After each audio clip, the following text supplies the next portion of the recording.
हे शिवपति उमापति शिवशंकर महाप्रभु कैलासपति धवलेश्वराय बालालिंगाय नमो नमः। दीपं ज्योति परं ब्रह्म दीपं ज्योति जनार्दनः दीपहरतु मे पापो पूजा दीप नमस्तुते।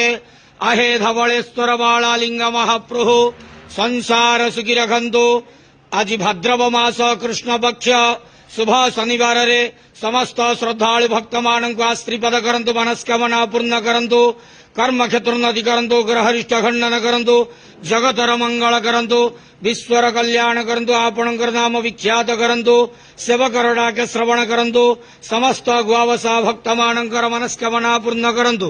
बाबा धवलेश्वराय बालालिंगाय नमो नमः। संसार सुखी रखंतु आनंद केवार हरि बोलो। आज भाद्रव मासर शुभ शनिवार रे समस्त श्रद्धालु भक्त मान को आश्रीपद करंतु आनंद केवार हरि बोलो।